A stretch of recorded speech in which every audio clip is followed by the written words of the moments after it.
प्रदक्षिणा लगाई है। प्रदक्षिणा एक आवाज है, पुकार है, भाषा है कि हे भगवान, हम आपको नर्वस सिस्टम से कमांड नहीं करते हैं, आप साक्षी हो, आप अपने आप ही जिस रूप में प्रकट होते हो उसे आपकी विभूति या अवतार कहते हैं। इस समय आप हमारे सामने अग्नि रूप से हाजिर हो। ये प्रदक्षिणा आवाज लगाती है कि आप हमारे घर आओ और हम आपकी सेवा करेंगे। इस प्रकार से प्रदक्षिणा की आवाज लगाकर श्री हरि नारायण भगवान को अग्नि रूप से घर लाते हैं। ये हमारे ब्याह का लग्न संस्कार का मकसद है। अब भगवान हमारे घर में अग्नि रूप से बैठे हैं, अग्नि रूप से उनका घर में रहना ये हमारा ग्लोरी रिस्पेक्ट है और हमारा दायित्व भी है। उस अग्नि को निमित्त करके जो हम धर्म संचय करते हैं, अर्थात या वेद ने उसे कर्मयोग कहा।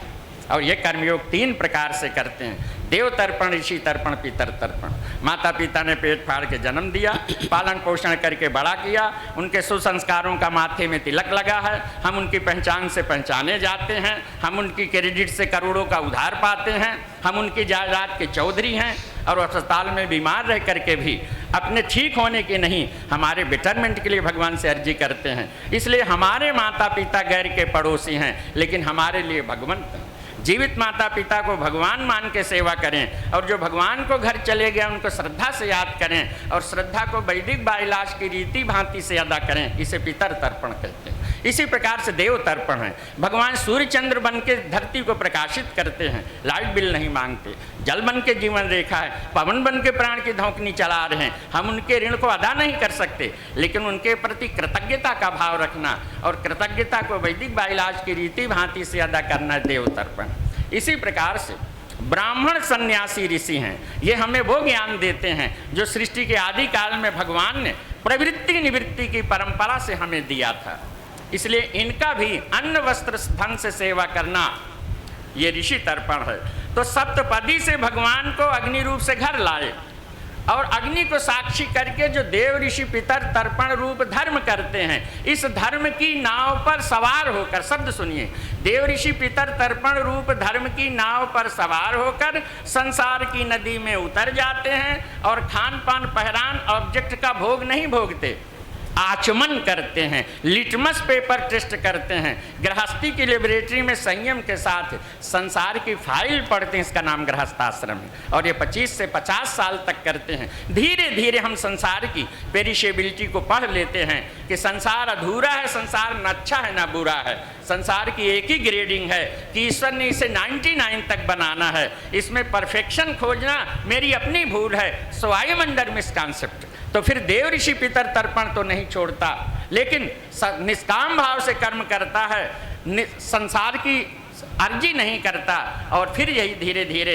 निष्काम कर्म की केमिस्ट्री वैराग्य में बदल जाती है। कर्म वासुदेव अर्पण करने पर हृदय में वैराग्य रूप से आता है। कर्म एक कक्षा है, 2 मिनट में पूरा करता हूँ, 1 मिनट में। कर्म एक कक्षा है। स्वाहाकार मंत्र, यज्ञ वेदी पर अग्नि, बाजू में पत्नी, हाथ में चम्मच, वाणी में मंत्र, हृदय में श्रद्धा, ये सब कर्मयोग का सिलेबस है, सामग्री है। इससे हम कर्म करते हैं और कर्म जो प्रसूत किया वैराग्य को, कर्म जा सिद्धि, तब हम कर्म की कक्षा को पास करते हैं। जैसे एक लड़का प्राइमरी पढ़ रहा था, परीक्षा दिया, पास हो गया, मास्टरनी ने सर्टिफिकेट दिया, अब वो मिडिल में अपग्रेड करता है और प्राइमरी का सिलेबस छूटता है। इस प्रकार से वैराग्य से कर्म की कक्षा पास कर लिया और ऐसे वैराग्य वाले के लिए अब कर्म फर्ज नहीं है, वो आगे अपग्रेड करे और फिर भक्ति की कक्षा में अपग्रेड करता है। इस प्रकार से कर्म योग, भक्ति योग, ज्ञान योग एक कक्षा आदि शंकराचार्य महाराज आदि शंकरा कमेंट्री में कहा। और वैदिक सनातन धर्म ही मार्ग है। जैसे एजुकेशन में साइंस स्ट्रीम, आर्ट्स स्ट्रीम इत्यादि मार्ग है और प्राइमरी, सेकेंडरी, ग्रेजुएट इत्यादि कक्षाएं हैं, इसी प्रकार से आगे वैराग्य के द्वारा भक्ति में अपग्रेड करता है, मुमुक्षा जिज्ञासा से ज्ञान में। समय हो गया है। हमारे अनुज यशस्वी मंडलेश्वर पूज्य स्वामी जी महाराज संकेत कर दिया। आगे के सत्र में हम कर्म के बाद भक्ति की चर्चा करेंगे। हरिओम तत्सत। पूज्य स्वामी जी महाराज ने एक विशेष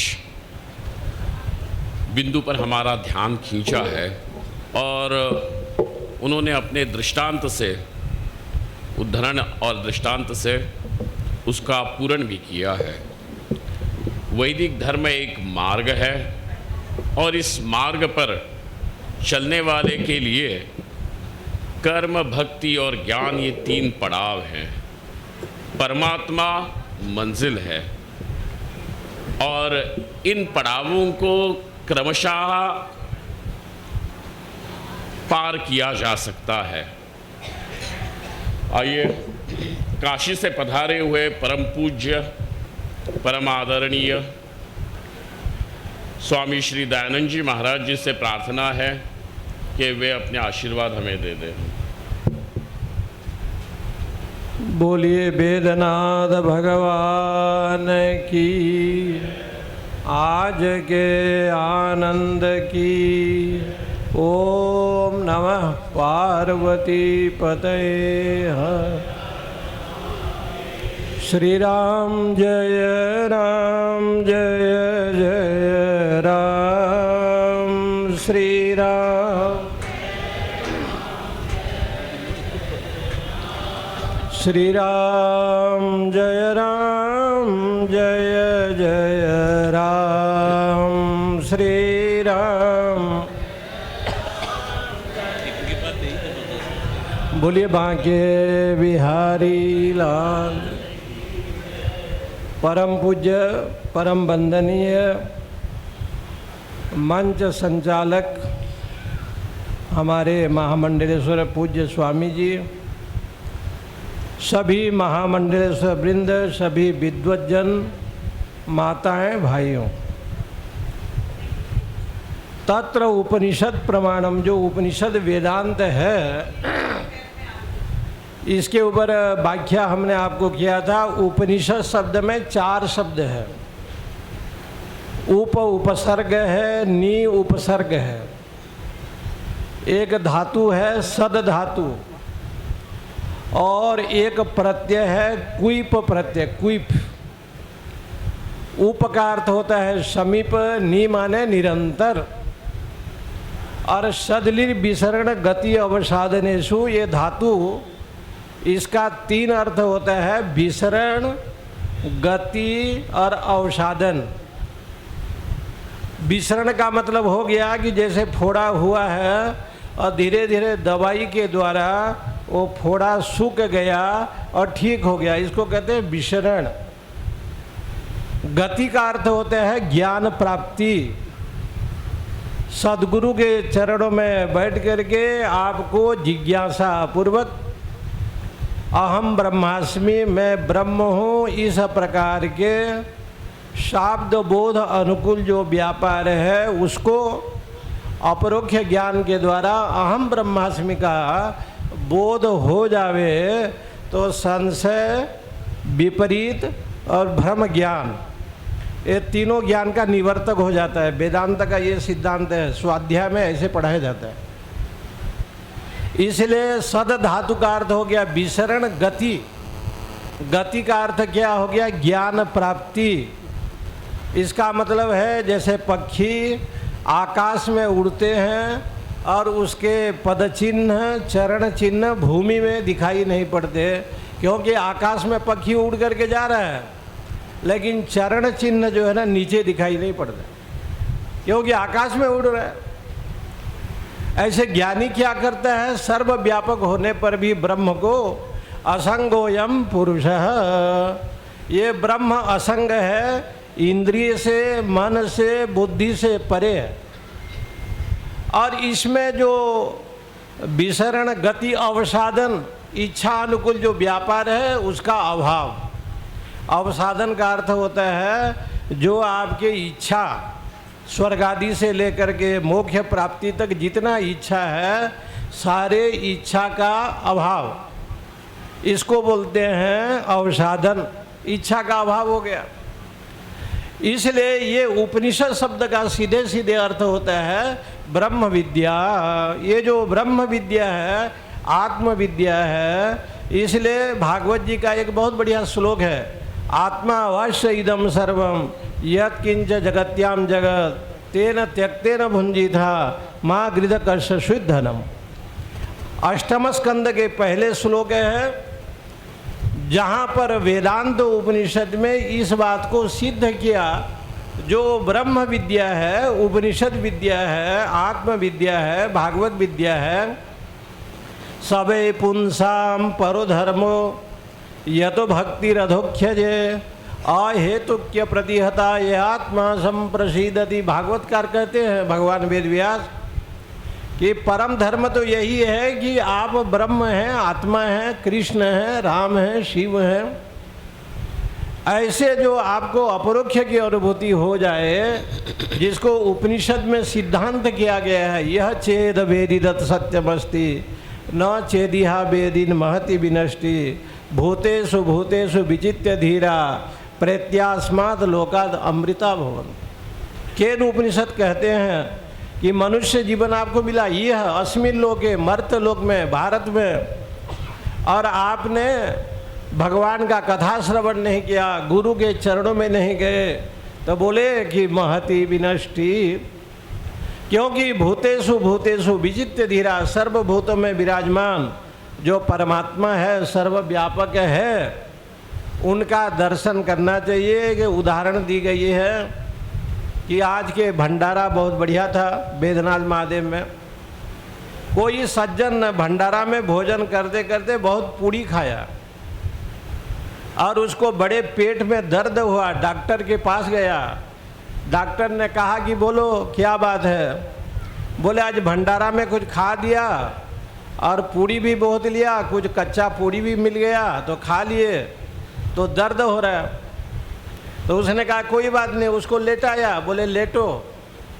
और एक आँख का जो दवाई होता है ना, ड्राफ्ट, उसके आँख में जब देने के लिए चला तो रोगी ने कहा कि पेट में दर्द है, आँख में दर्द नहीं है। तो डॉक्टर ने कहा पहले आँख को ठीक करो, बाद में पेट को हम ठीक करेंगे। तुम्हारा आँख जो है ना खराब है, तो उपनिषद वेदांत सत्संग आपको क्या देते हैं? दृष्टि देते हैं। ये दृष्टि क्या है? ज्ञान दृष्टि है। कृत्वा ब्रह्ममयम पश्येत ब्रह्ममयम जगत। ज्ञान दृष्टि, आप ब्रह्म हैं, परमेश्वर हैं, अहम ब्रह्मास्मि का बोध हो, ये ज्ञान दृष्टि हमारा वेदांत उपनिषद और पुराण देता है। आपकी दृष्टि बदल जाए तो ईशावास्यमिदं सर्वम यत्किंच जगत्याम जगत, ऐसे भाव आ जाएगा। इन्हीं शब्दों के साथ बोलिए सद्गुरुदेव भगवान की।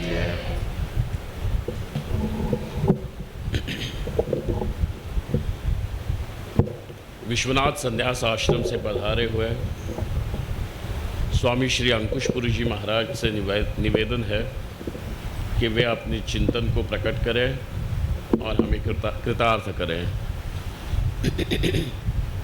गुरुर्ब्रह्मा गुरुर्विष्णु गुरुर्देवो महेश्वरः गुरु साक्षात् परब्रह्म तस्मै श्री गुरुवे नमः।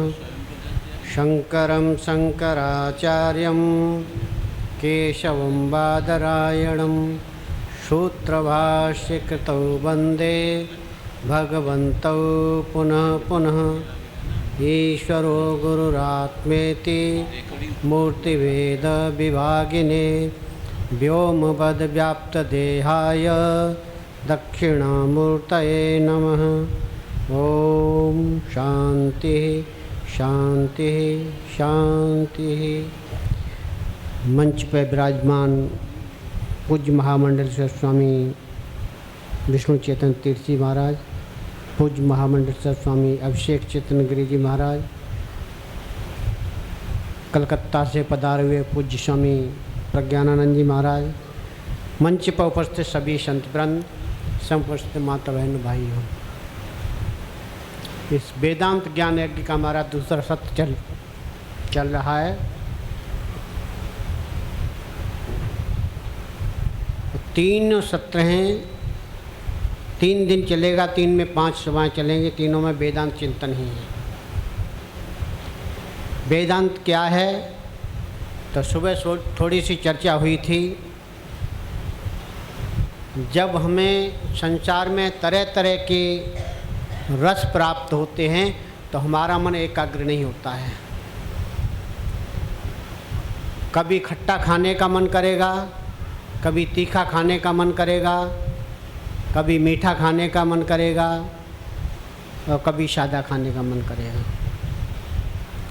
जब हमारे मन इन सभी रसों से एक रस की तरफ एकाग्र हो जाएं।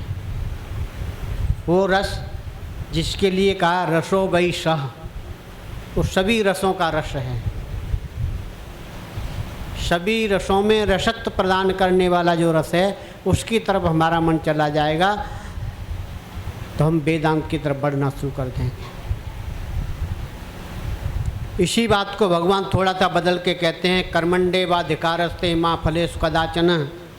तो कर्म करता है, कर्म कर, फल की चिंता मत कर, फल तू मेरे ऊपर छोड़ दे।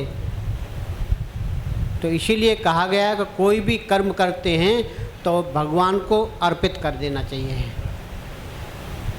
भगवान को अर्पित करने के बाद उस कर्म का जो फल है वो भगवान को नहीं मिलेगा, बगल के भगवान खुश होंगे। जैसे आपने देखा होगा और विचार करके देख लीजिए, जैसे आपका छोटा सा पोता है घर में, उसे किसी ने लाके एक टॉफ़ी दे दी और टॉफ़ी वो स्वयं न खा के और दादी की गोद में बैठ के दादी को देता है, तो दादी क्या करेगी? वो टॉफ़ी को खाएगी? बल्कि उसके ऊपर जो छिलका लगा हुआ उसको निकाल के और थोड़ा थोड़ा करके उसको खिलाएगी। तो ऐसे ही भगवान करता है। भगवान को जब हम कर्म समर्पित कर देंगे, जो भी किया हुआ कर्म है, तो भगवान भी उस कर्म में जो भी वैसी वस्तु होंगी उनका शोधन कर करके उसका फल आपको देगा। वैष्णव लोग तो कह रहे तुम्हें निवेदित भोजन करें। आपको निवेदन करके जो भोजन करता है वो भोजन नहीं, वो अमृत हो जाता है। और जो भोजन अपने लिए करता है, अपने लिए बनाता है, तो उसके लिए बताया कि वो पाप का भक्षण करता है। भोजन कभी अपने लिए नहीं बनाना चाहिए, भोजन भगवान के लिए बनाना चाहिए। अब कहेंगे भगवान तो हमें दिखाई नहीं दे, भगवान के लिए कहाँ से बना है? अरे भगवान कहीं एक विशेष मूर्ति में नहीं है, विशेष शरीर में नहीं है, कण कण में विद्यमान है। सर्वम खलविदम ब्रह्म ईशावास्यमिदं सर्वम यत्किंचित जगत्याम जगत। जो कुछ जगत में दिख रहा है वो सब उससे आच्छादित है, उसे छोड़ करके कहीं कुछ भी नहीं है। फर्क इतना कि हमें थोड़ी सी अपनी दृष्टि बदलनी पड़ेगी। हमारी दृष्टि संसारमयी है तो संसारमयी दृष्टि को बदल करके प्रभुमयी दृष्टि बनानी पड़ेगी। जब प्रभुमयी दृष्टि बन जाएगी तब हमको मालूम पड़ेगा कि भगवान के अलावा कुछ नहीं है। नेत्र बंद करके देखेंगे अपने बेटे के अंदर, भाई के अंदर, पुत्र पिता के अंदर, पति के अंदर, पत्नी के अंदर, सब के अंदर भगवान का ही दर्शन होगा। भगवान के अलावा कुछ दिखाई नहीं देगा। ये होगा कब? जब हम गुरु के बताए हुए मार्ग पे चलेंगे। गुरु ने जो मंत्र दिया है, गुरु ने जो साधना बताई है, उस साधना को करते हुए कई प्रकार की साधनाएं बताई हैं। साधक के अनुसार साधना की जाती। साधक जो साधना कर सकता है वही साधना गुरु बताते हैं। गुरु के अंदर वो भाव प्रकट हो जाता है कि शिष्य जो है कौन सी साधना कर सकता है, कौन से मंत्र का जाप करे, कौन सा मंत्र इसके लिए अच्छा रहेगा, वो मंत्र प्रदान करता है गुरु। गुरु केवल ये साधारण मनुष्य का रूप नहीं है, मनुष्य शरीर नहीं है, वो तो केवल एक निमित्त हेतु है। गुरु तत्व अंदर विद्यमान होता है, जो उस तत्व के चिंतन, उस तत्व की प्राप्ति के लिए ही हम घर बार छोड़ के भगवान के मंदिर में जाते हैं, पहाड़ों में जाते हैं, तपस्या करते हैं उस तत्व को प्राप्त करने के लिए। और तत्व प्राप्त होने के बाद में हमारे अंदर से स्वतः ही निकल जाता है अहम ब्रह्मास्मि में ब्रह्म। ये सब साधना किस तरीके से चलेंगी? तो सुबह थोड़ा सा संकेत दिया था कि सर्वद्वाराण संयम में मनोहृदय निरुद्ध च। अपने जो द्वार हैं, अभी बता रहे थे एक स्वामी, नव द्वारे पुरे देही। ये जो हमारा शरीर है इसमें 9 द्वार हैं और 9 द्वारों से गंदगी निकलती है। इन द्वारों को संयम पूर्वक, विचार पूर्वक साधना करते हुए एक एक इंद्रिय को उनसे विरत कर दीजिए। जब इंद्रियों को व्रत करेंगे फिर भगवान की तरफ अच्छा मन लगेगा। हमें रूप बहुत अच्छा लगता है और रूप को हम बताए आँखें फाड़ फाड़ के देखते, अरे कितना सुंदर है। हम उस रूप से व्रत हो जाएंगे, रूप से वैराग्य आ जाएगा, तो कितना भी सुंदर रूप आ जाए हम उसकी तरफ देखेंगे नहीं, कोई आकर्षण नहीं रहेगा। खाद्य सामग्री में जो होती हैं वो हमको अच्छी लगती हैं। भगवान का भजन कर करके, भगवान से प्रार्थना करके, गुरुदेव से प्रार्थना करके कि हमें ये अमुक चीज़ बहुत अच्छी लगती, खाने के पीछे कुछ भी खाने का मिल जाए हम बड़ा वो ललचाने लगते हैं। तो कुछ युक्तियाँ बताएंगे, कुछ साधन बताएंगे, उस साधन के द्वारा हमारे खाद्य सामग्री की तरफ से मन व्रत हो जाएगा, वैराग्य की तरफ जाएगा। इसी तरीके से पांचों ज्ञानेंद्रियों को उनसे हटाएंगे, पांचों कर्मेंद्रियों को हटाएंगे, मन बुद्धि प्राण चित्ता, इनको अपने अपने उससे व्रत करेंगे। और जब पांचों इंद्रियां हमारी अवरुद्ध हो जाएंगी, बाहर के विषयों को ग्रहण करना बंद कर देंगी, क्योंकि इंद्रियों की गति बाहर को है। इंद्रियां जो बाहर का विषय, इंद्रियां जो भी ग्रहण करेंगी वो बाहर का ग्रहण करेंगी, बाहर ही देखेंगे, अंदर नहीं देखेंगे। जब बाहर से हम बंद कर देंगे फिर वो अंदर की इंद्रियां हैं, अंदर के नेत्र हमारे खुल जाएंगे, फिर अंदर जो परमात्मा बैठा हुआ है उसका दर्शन हो जाएगा। उसी को ब्रह्म कहते हैं। मनोहृद निरुद्ध च, मन को हृदय में स्थापित करके, मन को हृदय में स्थापित क्यों कर देंगे? जब हमने ज्ञानेंद्रियों को ही अवरुद्ध कर दिया, ज्ञानेंद्रियां अपने विषय से व्रत हो गई, ज्ञानेंद्रियों में वैराग्य आ गया, फिर हमको मन को हृदय में क्यों निरुद्ध करना चाहिए? तो वहाँ बताया है हमने रसना के द्वारा रसगुल्ला का स्वाद लिया है, चटपटी चटनी का स्वाद लिया है, अन्य पकवान है उनका स्वाद लिया है। तो मन का काम क्या है? जो हमने पहले स्वाद लिया है उसका चिंतन। ठीक है, हम मन इंद्रियों से ग्रहण नहीं कर रहे हैं और मन अंदर बैठा बैठा चिंतन किया करेगा। अरे हमने 1 साल पहले वहाँ भंडारा खाया था, उसमें गुलाब जामुन बना था, रसगुल्ला बना था, बड़ा अच्छा था, कचौड़ी बड़ी अच्छी थी, वो चिंतन करने बैठ जाएगा तो हमारा वो चिंतन कहाँ होगा? इसलिए मन को ले जाके पकड़ को हृदय में बैठा दीजिए, अंतःकरण में, और फिर जाके हम उस तत्व का चिंतन करेंगे, गुरु के बताए हुए मार्ग पर चलेंगे तो वो हमको तत्व प्राप्त हो जाएगा। तत्व क्या है? वही तत्व जो गुरु के अंदर है वही हमारे अंदर है। गुरु के अंदर तत्व है तो गुरु के अंदर इतनी शक्ति कहाँ से आ गई, ज्ञान कहाँ से आ गया है? वो ज्ञान आपके अंदर भी है। जब वो नित्य यहाँ सत्संग होता है, सत्संग करेंगे। सत्संग है क्या? जैसे हम कभी अपने वस्त्र को धो करके छत पे तार पे डालते हैं तो क्या होता है? हवा आती है। तो हवा क्या करती है? उस वस्त्र को उड़ा के ले जाती है। कहाँ लेके जाती है? जाके गंदी नाली में डाल देगी। तो ऐसे ही हमारे अंदर वासनाओं की हवा चलती है और वासनाओं की हवा हमको ले जाके, हमारे मन को पकड़ के ले जाके गंदी जगह ले जाके डाल देगी। उससे बचने के लिए क्या कर देंगे?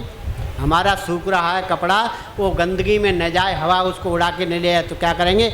सत्संग और प्रवचन की चिमटी लेके जो कपड़ा को पकड़ने वाली हैं, एक इधर लगा दो, एक इधर लगा दो, अब वो हमें कपड़ा हमारा कहीं नहीं जाएगा।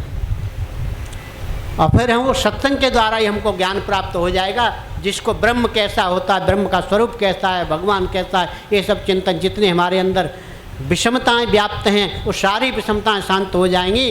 और सर्वम खलविदम ब्रह्म अहम ब्रह्मास्मि तत्त्वमसि प्रज्ञानम ब्रह्म, इसका हमको ज्ञान हो जाएगा। इसी के साथ में मैं अपनी वाणी को विराम देता हूँ। ओम शांति शांति शांति। नमः पार्वती पतये, हर हर महादेव।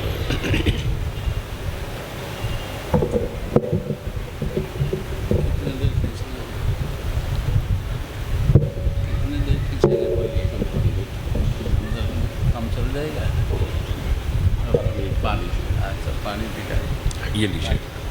देखें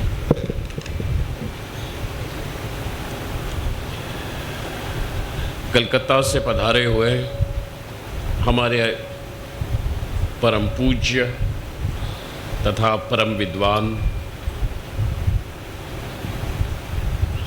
सहज निष्पाप,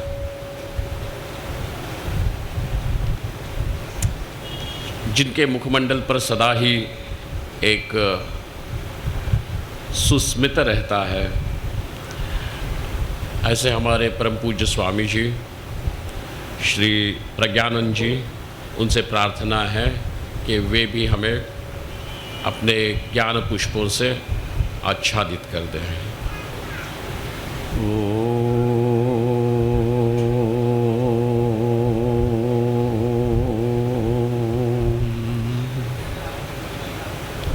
मूकं करोति वाचालं पंगुं लंघयते गिरिं यत्कृपातमहं वन्दे परमानन्दमाधवम्।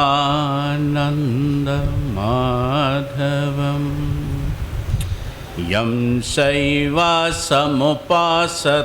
शिव इति ब्रह्मेति वेदान्तिनो, बौद्धा बुद्ध इति प्रमाणपटव कर्तेति नैयायिका, अरहन्नित्यथ जैन शासनरता कर्मेति मीमांसका, सोऽयं नो विदधातु वाञ्छितफलं त्रैलोक्यनाथो हरि।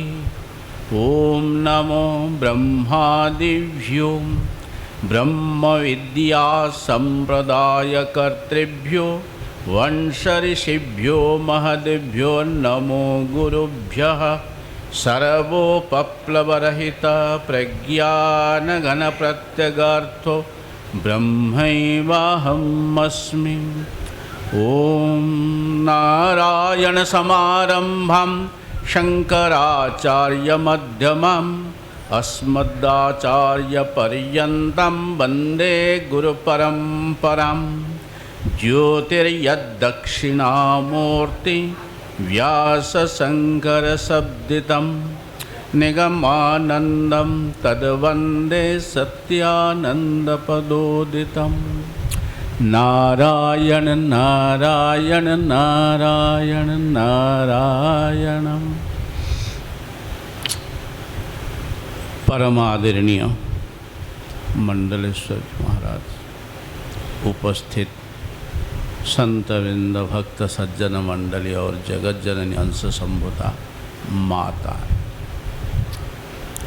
वेदांत परिभाषाकार धर्मराज अध्वरीन्द्र कहते हैं, धर्मार्थ काम मोक्षाक्षेषु चतुर्विध पुरुषार्थेषु मोक्ष एव परम पुरुषार्थ। धर्म, अर्थ, काम और मोक्ष चारों ही पुरुषार्थ हैं। पुरुषार्थ किसको कहते हैं? आप लोग बहुत बार सुन चुके हैं ना, भूल भी जाते हैं उसके साथ। एक संत थे, उनका 5 प्रवचन 5 घंटा का कंठस्थ था। बहुत हमारी मित्रता थी उनके साथ। वो कहीं भी जाते थे 3 दिन से ज़्यादा समय नहीं देते थे और 1 घंटा करके बोलते थे और उनका फी भी निश्चित था, इतने देने तब जाएंगे, बोलेंगे। 3 दिन से ज़्यादा नहीं देते थे। कहीं जरूरी जोर पड़ गया तो 4 दिन हो गया, 5 दिन तक उनका रेडी रहता था। तो सज्जन पूछे, आप एक ही बात हर बार बोलते हैं तो लोग समझ नहीं जाते हैं जब आप वही बात बताते हैं? उन्होंने बोला, कल क्या खाए हैं, कौन सी सब्जी बनी थी, बस बता नहीं पाए। तो जब कल क्या खाया आज याद नहीं है तो क्या 1 साल पहले बोले हैं थोड़ी किसी को याद है? तो देखिए, पुरुषार्थ, पुरुष ही अर्थते इति पुरुषार्थ। अर्थते इति क्या चाहते हैं, पुरुष क्या चाहते हैं, अरे माताएं नहीं है ऐसा अर्थ करेंगे ना, हमारे नेता लोग यही करेंगे। तो हमारे नेता लोग बार बार क्या कहते हैं, पुरुषतांत्रिक समाज। आज जहाँ इंदिरा गांधी, द्रौपदी मुर्मू ये सब सत्ता के उच्च स्तर में रहे हैं, वहाँ भी पुरुष शासित समाज। अब सोच लीजिए, हमारे पुरुष शब्द का तात्पर्य है नवद्वार विशिष्ट पुरी में जो शयन करता है उसका नाम पुरुष। कितने द्वार हैं? 2 आँख, 2 नाक, 2 कान, मुख, कितने हुए? 7 हुए ना। मलद्वार, मूत्रद्वार, ये नवद्वार विशिष्ट पुरी में जो शयन करते हैं इसमें क्या माताएं नहीं आएंगी क्या? केवल पुरुष वर्ग ही आएंगे? तो इसमें ये कहा जाता है जैसे कि सांख्य दर्शन में प्रकृति पुरुष का विवेक,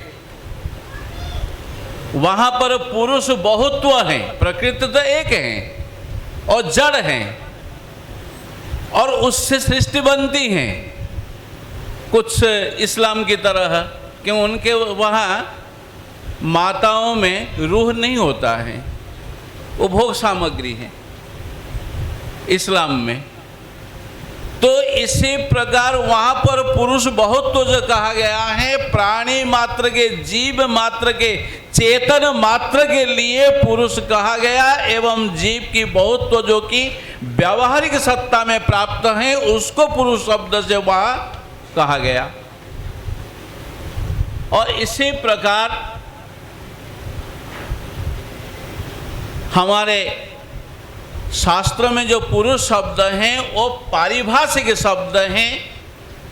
चैतन्य को पुरुष कहा गया है, जीव को पुरुष कहा गया है। इसलिए प्राणी मात्र में क्या आकांक्षा रहती है, प्राणी मात्र क्या चाहते हैं ना? अर्थ और काम, अपने जीवन निर्वाह के लिए, अपने प्रयोजन के लिए अर्थ और काम हर पुरुष चाहते हैं, केवल मनुष्य नहीं, पशु पक्षी भी। चूहे के गर्त ढूंढेंगे, क्योंकि मैं तो बिल्कुल देहात का हूँ, क्योंकि हमारे देखते थे लोग खेती में चूहे के गर्त खुदाई करके धान निकालते थे, ये हम अपने आंखों से देखे हैं। इसलिए अर्थ का संग्रह तो सभी करते हैं और ये अर्थ का जो संग्रह है और काम की वासना भी सभी पूर्ति करते हैं सबके अंदर। आप लोगों को बुरा मत मानिए, आप लोगों से मैं पूछ रहा हूँ, हम लोगों का जो शरीर उत्पन्न हुआ कहाँ से? पिता माता के काम प्रवृत्ति से। जो मिट्टी के हांडी में, मिट्टी के घड़ा में, मिट्टी के कुल्हड़ में मिट्टी का गंध नहीं रहेगा, ऐसा कोई कह सकते हैं? इसी प्रकार पिता माता के काम प्रवृत्ति से उत्पन्न हुआ जो शरीर, उसमें काम प्रवृत्ति नहीं रहेगी, ऐसा कोई मान सकते हैं? बोले फिर बाबा कैसे बन जाते हैं? मतलब उसमें भी थोड़ा बहुत 19-20 तो होता है। जैसे चीनी मिट्टी के कप पात्र आप लोग व्यवहार करते हैं, उसमें गंध नहीं मिलता। मिलता है क्या चीनी माटी के पात्र में? पर उसको तोड़ करके जब पाउडर बना देंगे गंध आएगा। इसलिए कुछ जिसमें कम है उसको सावधान से रखा जाए, व्यवस्थित रखा जाए तो टिक भी जाए। तो इसलिए काम और अर्थ की जो पूर्ति हैं, हमारे प्रत्येक व्यक्ति, प्रत्येक प्राणी के जीवन में इसकी आवश्यकता है। परंतु वह कैसे होना चाहिए, उसके आरंभ में क्या कहा गया ना, उसकी पूर्ति भी धर्म के आधार पर हो। इसलिए कहा धर्मार्थ काम मोक्षाख्येषु चतुर्विध पुरुषार्थेषु, चारों पुरुषार्थ है। अब अर्थ के उपार्जन तक करे, वर्तमान जो अर्थ उपार्जन की व्यवस्था है, इसको यदि एक प्रकार के कहा जाए आसुरी विद्या, आसुरी प्रवृत्ति, क्योंकि ये सिखाया जाता है कैसे अधिक से अधिक अर्थ उपार्जन करें, उसका विनियोजन कैसा किया जाए, ये शिक्षा आज नहीं दी जाती है। और हमारे गुरुकुल में पहले इस शिक्षा, दोनों शिक्षा दी जाती थी। श्रीमद् भागवत उठाइए, उसमें साफ कहा गया धर्माय जशसेर्थाय आत्मने स्वजनाय च। इस प्रकार 5 भाग यदि कर देंगे, अर्थात पहला अंश धर्म के लिए जितने उपार्जन किए उसका प्रथम अंश चला जाए धर्मार्थ, और धर्माय यश से एडवर्टाइजमेंट, बिना एडवर्टाइजमेंट व्यापार चलने वाला नहीं है। धर्माय यशार्थाय, अर्थाय अर्थात अर्थ की वृद्धि के लिए पूंजी पूरा मत खा जाइए। व्यापार में यदि जितने इनकम हुआ उसका पूरा खर्च कर लेंगे तो फिर आगे व्यापार भी नहीं चलने वाला। इसलिए कहे अर्थ के पूंजी के वृद्धि के लिए भी एक अंश है। और खुद खाएंगे कि केवल कमाते रहेंगे? इसलिए आत्मा ने अपने लिए भी प्रयोजन है, और स्वजनाय च, अपने जो कुटुंब हैं, आत्मीय सज्जन हैं, किसी के शादी में जाना है तो उपहार लाना, कोई जन्म लिया है तो उसके लिए देना है, कोई सब व्यवहार में जैसे करते हैं वो आप लोग ज़्यादा जानते हैं। हम तो बचपन के बाबा, थोड़े बहुत जो सुनते सुनते जानते हैं इस विषय में। तो इसलिए इसको अर्थ उपार्जन के मूल में धर्म की व्यवस्था दी गई है, और इसी प्रकार काम की निवृत्ति के लिए हमारे आचार्यों ने जो विवाह बंधन की व्यवस्था दी है, विवाह बंधन भोग के लिए है कि त्याग के लिए है? हाँ, सुने हैं भाई, आप तो बहुत बार सुने होंगे। विवाह बंधन जो शादी कराया जाता है वो त्याग के लिए कराया जाता है कि भोग के लिए? हाँ, कुछ तो बोलिए। हमारे बुलवा ने बोले स्वामी सीधा महामंडलेश्वर रहे नहीं, और दूसरे मंडलेश्वर जो भी वहाँ बुलाते थे वो भी यहाँ नहीं है। हमारे तो ब्रह्मलीन हो गए विष्णुदेवानंद जी, नहीं तो सबको बुलवाते थे। तो ये जो विवाह व्यवस्था लगता है तो प्रवृत्ति मार्ग में, लगता है तो भोग के लिए, परंतु वस्तु स्थिति क्या है? त्याग के लिए। क्यों? एक लड़की का जो मन 10 पुरुष में जाता था, एक लड़का युवक का मन जब 10 युवती में जाता था, ये 10-10, 20 से हटा करके 2 में आबद्ध कर दिया गया। उसमें 18 से निवृत्ति होकर के 2 में आ गए, अर्थात क्रमशः वो संकोचित में आ गए, और व्यवस्थित रीति से चलने की व्यवस्था दी गई, जिससे कि व्यक्ति अपनी कामना की भी परिपूर्ति व्यवस्थित रूप से धर्म के आधार पर चले। और हमारे भारतवर्ष में सनातन धर्म में तलाक, डिवोर्स नहीं है। एक बार अग्नि के साक्ष्य दे करके, अग्नि के सामने आपने, हमारे अभयारण्य जी कह रहे थे, तो अग्नि के सामने प्रतिज्ञा करके पानी ग्रहण किए हैं, अर्थात हाथ में लिए हैं, तो सारा जीवन निर्वाह करना आपका कर्तव्य है। हाँ, ये जो डिवोर्स और तलाक ये प्रथा विदेश से आकर के पूरा सनातन धर्मानुजाई और हिंदू धर्म के जितने भी ये सब समाज को ग्रसित कर रहा है, ये बिल्कुल अनुचित है। और इसी प्रकार ये जो धर्म के आधार पर, क्योंकि अर्थ एवं कामना की पूर्ति व उसकी प्रयोजनीयता प्रत्येक जीवन धारण में कहीं ना कहीं आवश्यकता है, और उस आवश्यकता की पूर्ति मनमानी ढंग से नहीं है। क्योंकि अधिक से अधिक उपार्जन जो करते हैं उनको क्या कह सकते हैं? हिरण्याक्ष का नाम सुने हैं? हिरण्यकशिपु का नाम सुने हैं? हिरण्याक्ष, हिरण्यकशिपु का अर्थ हमने बहुत बार बोला है, आपको भी किसी किसी को याद हो तो पता नहीं तो भूल जाना ही अच्छा है, तो वक्ताओं को सुविधा रहती है। हाँ, आप लोग भूल जाएंगे तो हम लोग को बोलने में सुविधा रहती है। हिरण्य अक्षिणी यस्य, हिरण्य माने सोना, सोने में जिनका नेत्र लगा है और चाहिए, सोना ही सोना चाहिए। और हिरण्यकशिपु माने बिस्तर, बिछोना। और सोने के बिछोना में जो सोता है कैसे आराम लगता है पता नहीं है। सोने के सीधा बिछोने में नहीं, यदि सो जाए तो कैसा लगेगा। तो अनुभव करते हैं हम सोने के बिछोने में सोए हैं, ऐसे ही मानिए।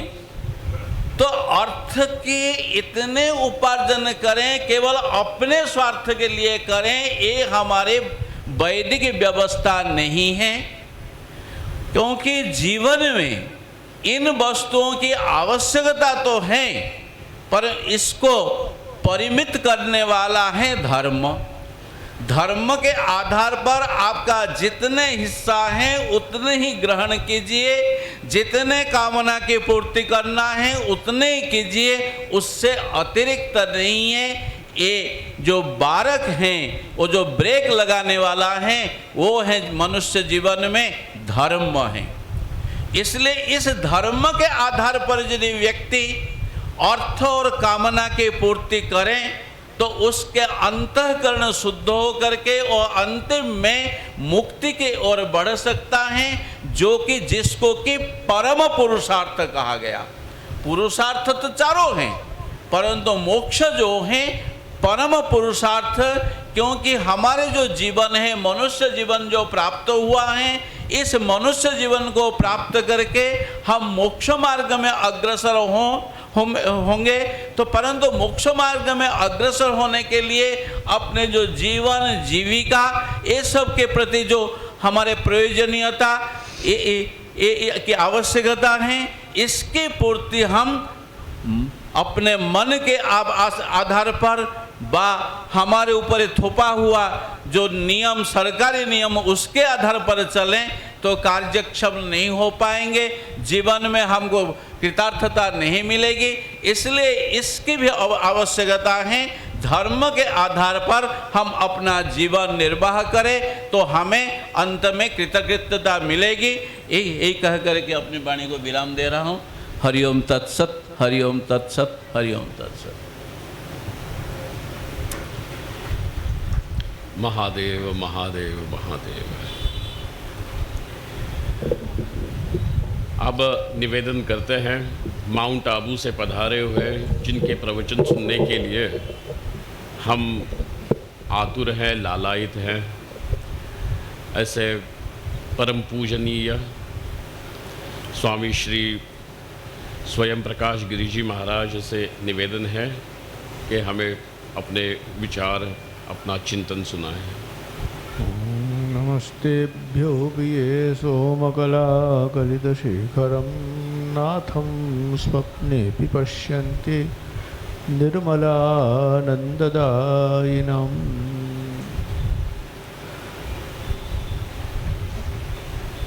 वेदांत शास्त्र मोक्ष की उपलब्धि के लिए प्रेरित करता है। मोक्ष कुछ ग्रहण करने योग्य है, ये हम लोगों के चित्त में स्पष्ट हो सके, इसके लिए चित्त जिन पापों से वर्तमान में ग्रस्त है उनमें कुछ न कुछ कमी की अपेक्षा करता है। उस कमी को संपन्न करने के विभिन्न साधनों में एक प्रधान साधन आचार्यों ने तप को कहा था। तप के अनेक भेद, उनमें एक भेद है अनशन, भोजन का परित्याग। उसका विचार प्रारंभ हुआ था।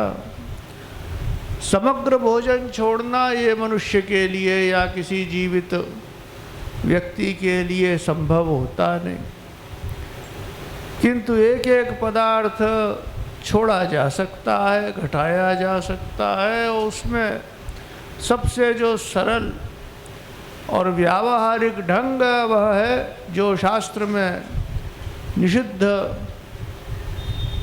भोजन के पदार्थ, पीने के पदार्थ, उनका सेवन सर्वथा छोड़े। इसी क्रम में धीरे धीरे जितना अनिवार्य उतना भोजन ग्रहण करें। जैसे पदार्थों के विस्तार को छोड़ना तपस्या, ठीक इसी प्रकार मात्रा को भी नियंत्रण में रखना वो भी एक तपस्या ही है। शरीर में दुर्बलता मत आवे, साधनादि का अभ्यास अथवा जो कोई भी अपनी आवश्यक क्रियाएं हैं उनमें किसी प्रकार की शिथिलता मत आवे, इसकी प्रधानता रखते हुए जो अन्य आकर्षण के निमित्त होते हैं, प्रधान रूप से स्वाद होगा भोजन में। आधुनिक काल में स्वाद से अतिरिक्त भी अमुक दुकान की मोहर छाप होगी, अथवा कुछ रंग अथवा कुछ सुगंध, इनके कारण आकर्षण हुआ कर सकते हैं। तो इनके प्रति अनादर की भावना रखे, उनका उपभोग न करे, ये भी अनशन का एक रूप हो जाता है। पहला हुआ निषिद्ध का परित्याग और दूसरा हुआ निषिद्ध तो भले ही नहीं है लेकिन अनावश्यक है उसका परित्याग। इसी के साथ साथ मात्रा की कमी अर्थात अधिक खाने से अपने आप को रोकना। जैसे ये भोजन के नियंत्रणों को हम लोग अपने जीवन में लाते रह सकते हैं, उसी तरीके से अन्यान्य भी इंद्रियों का उपयोग करते हैं, वहाँ भी ये सावधानी बरत सकते हैं।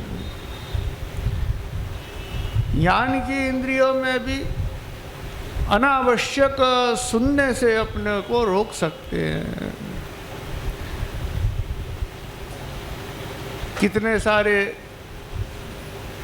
कार्यक्रम दूरदर्शन रेडियो वगैरह में आते रहते हैं, अपने सुनते हैं, जिसका कोई हमारे लिए पुरुषार्थ की दृष्टि से सोचे, कल्याण की दृष्टि से सोचे, पुण्य उत्पन्न होने की दृष्टि से सोचें तो कोई उपयोग नहीं। यहाँ तक कि आपको अर्थोपार्जन में भी उपयोगी न होवे और ये भी हो सकता है सुनकर कर्कश लगे, बुरा लगे। कई बार लोग ऐसी ऐसी खबरें सुनते हैं और फिर बड़े दुखी होते हैं।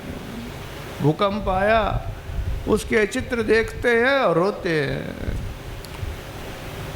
इसी प्रकार अन्यान्य भी कई सारी घटनाएं होती। अनावश्यक सुनना, अनावश्यक देखना, इस पर भी नियंत्रण किया जाए, ये भी एक तपस्या है।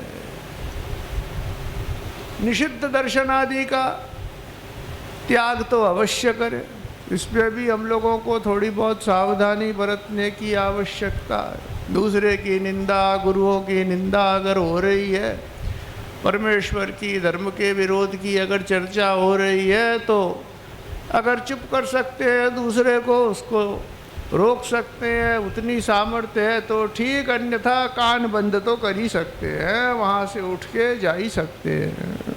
ये भी एक तपस्या ही। निषिद्ध दर्शन भी बहुत है।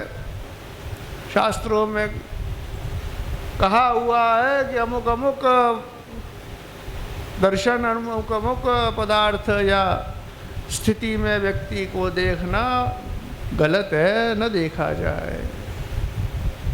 उसकी भी जानकारी हासिल करके वो जो निषिद्ध दर्शन है उससे अपने को रोके।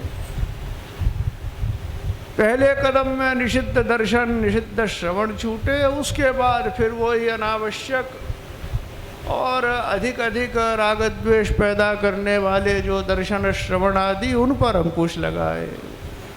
नई नई चीज़ देखेंगे, नई नई चीज़ के बारे में सुनेंगे तो फिर इच्छा हो ग्रहण करने की, जा कर के घूम के आने की।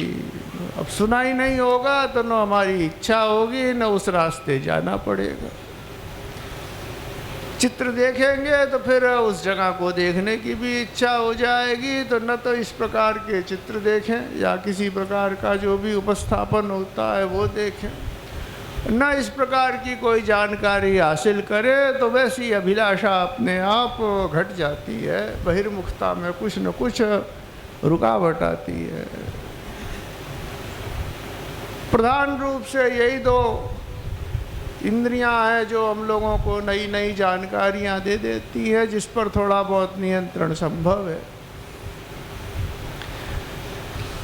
कर्मेंद्रियों के द्वारा भी हम लोग शनै शनै संयत व्यवहार करें। वाणी से हम लोग निरर्थक शब्दोच्चारण बहुतेरा कर लेते हैं, इसी चक्कर में झूठ भी बोल जाते हैं, दूसरे का विरोध भी कर लेते हैं, निंदादि भी कर लेते हैं। जिस जिस प्रकार की वार्ताएं नहीं ही करनी योग्य वैसी भी कर लेते हैं, अश्लील आदि भाषण भी कर लेते हैं, मुख से गालियां भी निकाल लेते हैं। तो ये ऐसे बहुतेरे कार्य हैं जिस पर हम लोग बड़े आराम से संयम का अभ्यास कर सकते हैं। ये भी एक तपस्या है, अपने आप को रोकना है इस प्रकार की प्रवृत्तियों से। गलत बोलना या निषिद्ध का परित्याग करना ये पहला काम, और फिर शनै शनै जो अनावश्यक बोलना उसको भी छोड़ा जाए, ये भी श्रेष्ठ है। मौनी अमावस्या वगैरह कोई निमित्त आता है तो एक दिन बड़े आराम से निकल जाता है बिना कुछ बात किए। उससे पता चलता है कि हमारा बोलना कोई दुनिया को रोक नहीं लेगा। अगर उसको हम लोग हर महीने कोशिश करें तो हो सकता है हम लोग महीने में मतलब साल में 12 बार मौन रख सकें। उसके अलावा भी कोशिश करें, जिसको बहुत बोलना होवे, मान लीजिए कोई ऐसा अध्यापक है तो 10 घंटे बोलने के रख ले, बाकी जो समय बचा वो तो मौन में निकाल ही सकता है। शनै शनै पाएंगे कि हम लोगों को बहुत ज़्यादा बोलना पड़ता भी नहीं है, काम चल जाता है। व्यवस्थित जीवन अधिकतर लोगों का घरों में होता है। जिस समय जो कार्य करना है वो किया, जिसके लिए जो उपस्थित व्यवस्था चाहिए वो उपस्थापित की, और उसका भी व्यवहार हो जाता। तो पहले तो निषिद्ध बोलने का परित्याग, और फिर निषिद्ध न सही लेकिन अनावश्यक बोलने का परित्याग। इसी प्रकार फिर अन्यान्य जो क्रिया की इंद्रियां हैं उन पर भी ध्यान दिया जाए, तो जो अनावश्यक क्रियाकलाप अथवा जो निषिद्ध अपने लोगों से होती है क्रियाएं, उन सब पर अंकुश लगाया जाए। तो भोजन के ऊपर नियंत्रण करना ये एक तपस्या का रूप। उसके बाद जो हम लोग ज्ञानार्जन करते हैं उसी में अपरोक्ष ज्ञान के साधनों पर नियंत्रण, और फिर परोक्ष ज्ञान के साधनों पर शब्दादि पर किताबें जो इस प्रकार की पढ़ते हैं, जिस प्रकार के पत्र पत्रिकाओं का अवलोकन करते हैं, उनमें भी अत्यंत सावधानी रखकर नियंत्रण में किया लाया जा सकता है। तो अनावश्यक संस्कार नहीं आएंगे, बहिर्मुखता घटेगी, मन में वो सारी चंचलताएं जब दूर होंगी तो मन की जो शांति है उस शांत अवस्था में यत्किंचित आत्मस्वरूप का भान संभव हो जाएगा। सांसारिक जो हम लोगों को आकर्षण है अथवा संसार के प्रति विद्वेष है, जैसी परिस्थिति होवे, उससे हम लोग संसार में ही हेर फेर के रास्ते ढूंढते। वो मार्ग हम लोगों के लिए जब तक साधना में संलग्न है निरर्थक है। प्राथमिकता इसकी है कि परमार्थ जो स्वरूप है वह हम लोगों को स्पष्ट हो भी, उसके लिए चित्त शांत रहे। शांत रहने के लिए उसमें निष्पापता चाहिए, निष्पापता के लिए तपस्या का अभ्यास आवश्यक है। तो मोक्ष की उपलब्धि होवे, इसके लिए प्रारंभिक कदमों में तपस्या का बड़ा महत्व। उस तपस्या में जैसा अपने से संभव बने वैसी तपस्या का अनुष्ठान करना जरूर चाहिए। ओम तत्सत।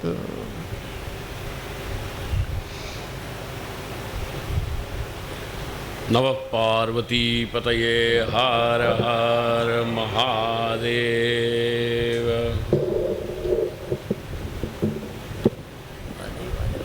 भगवान भाष्यकार भी उपदेश पंचरत्नम नाम का उनका जो बहुत ही संक्षिप्त केवल 5 ही श्लोकों का बना हुआ एक प्रकरण है,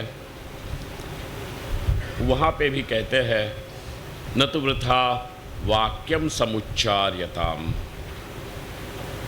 कई बार अपनी समस्याएं जो है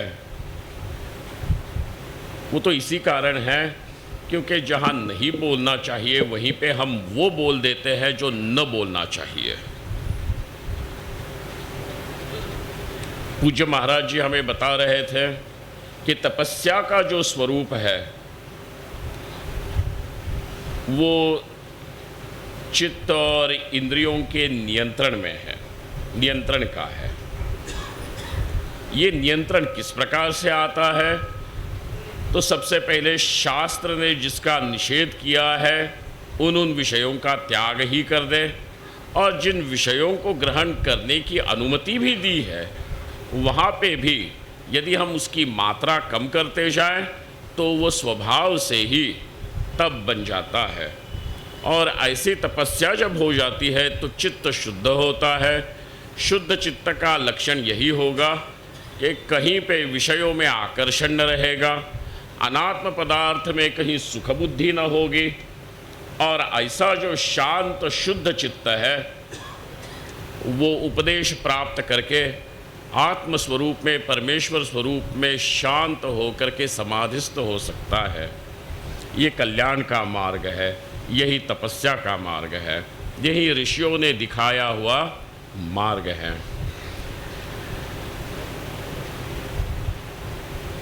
श्रोत्रिय ब्रह्मनिष्ठ परमहंस परिव्राजकाचार्य पूज्य श्री महामंडलेश्वर स्वामी श्री विष्णु तीर्थ जी महाराज जी से निवेदन है कि वे अपने प्रवचन, अपना आशीर्वचन हमें दे दें। और समय की उपलब्धि विपुल है, प्रतीक्षा है कि आज पूज्य महाराज जी अनंत श्री विभूषित आ ही जाएंगे। तब तक के लिए स्वामी जी आपके पास समय है। श्रोतागण आपकी वाणी सुनने के लिए आतुर हैं। आप कृपा करके इनके ऊपर अनुग्रह कीजिए।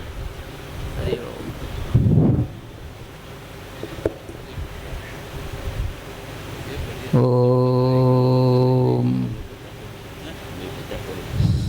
सनो भवतु सनो भुनक्तु सवीर्यं करवावहै तेजस्विनावधीतमस्तु मा विद्विषावहै। ओम शांति शांति शांति। श्रुति स्मृति पुराणानाम् आलयं करुणालयं नमामि भगवत्पादं शंकरं लोकशंकरं। नमामि भगवत्पादं शंकरं लोकशंकरम्। सच्चिदानंद भगवान की जय। वेदनाथ महादेव की जय। हर हर महादेव, हर हर महादेव।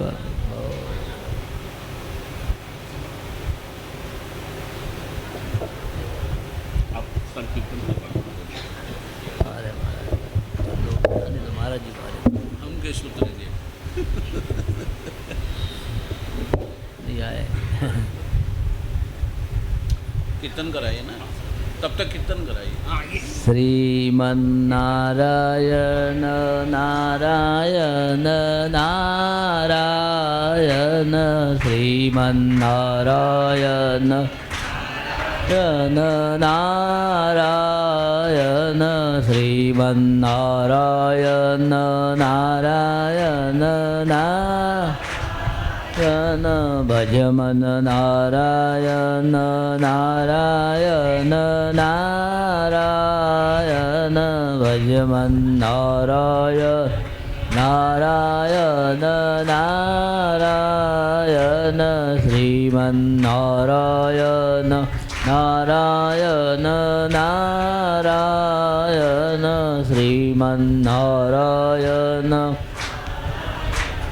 नारायण भजमन नारायण नारायण नारायण श्रीमन्नारायण नारायण नारायण भजमन नारायण नारायण नारायण श्रीमन्नारायण नारायण नारायण श्रीमन्नारायण नारायण नारायण भजमन नारायण नारायण नारायण श्रीमन्नारायण नारायण नारायण श्रीमन्नारायण नारायण नारायण भजमन नारायण नारायण नारायण भजमन नारायण नारायण नारायण श्रीमन्नारायण नारायण नारायण श्रीमन्नारायण नारायण नारायण भजमन नारायण नारायण नारायण भजमन नारायण नारायण नारायण श्रीमन्नारायण नारायण नारायण श्रीमन्नारायण नारायण नारायण श्रीमन्नारायण नारायण भजमन नारायण नारायण नारायण भजमन नारायण नारायण नारायण श्रीमन्नारायण नारायण नारायण श्रीमन्नारायण नारायण भजमन नारायण नारायण नारायण श्रीमन्नारायण नारायण भजमन नारायण नारायण नारायण भजमन नारायण नारायण नारायण भजमन नारायण नारायण श्रीमन्नारायण नारायण नारायण श्रीमन्नारायण नारायण श्रीमन्नारायण नारायण नारायण भजमन नारायण नारायण नारायण। बोलो सच्चिदानंद भगवान की जय।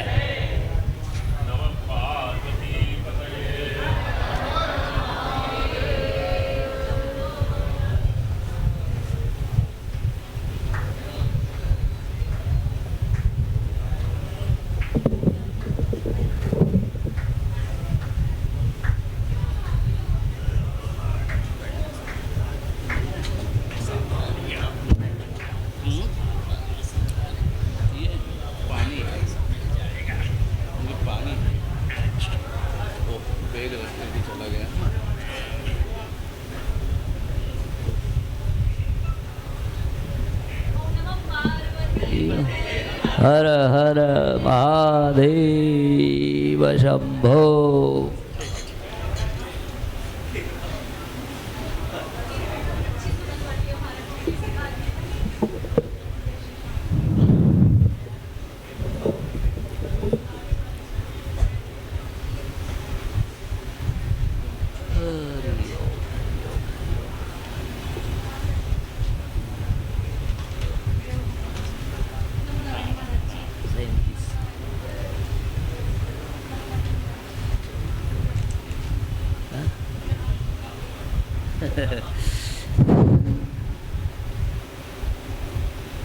बोलो सच्चिदानंद भगवान की जय।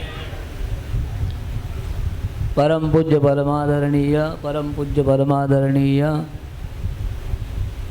श्रीमत् परमहंस परिव्राजकाचार्य श्रोत्रिय ब्रह्मनिष्ठ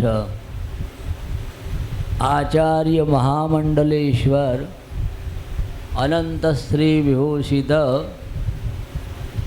श्री दक्षिणामूर्तिपीठाधीश्वर जी महाराज जी अभी पधारे हैं। परम पूज्य श्री स्वामी स्वयं प्रकाश गिरि जी महाराज, मंचस्थ महामंडलेश्वर, विद्वत वृंद, यति वृंद, प्रभु प्रेमी सज्जन, भक्तिमयी श्रद्धामयी माताओं, बड़े ही सुंदर चर्चा आप लोग श्रवण कर रहे थे। वैसे तो ये कहा जाता है कि आमृते है आसुप्ते है आमृते है कालम नयेत वेदांत चिंतया।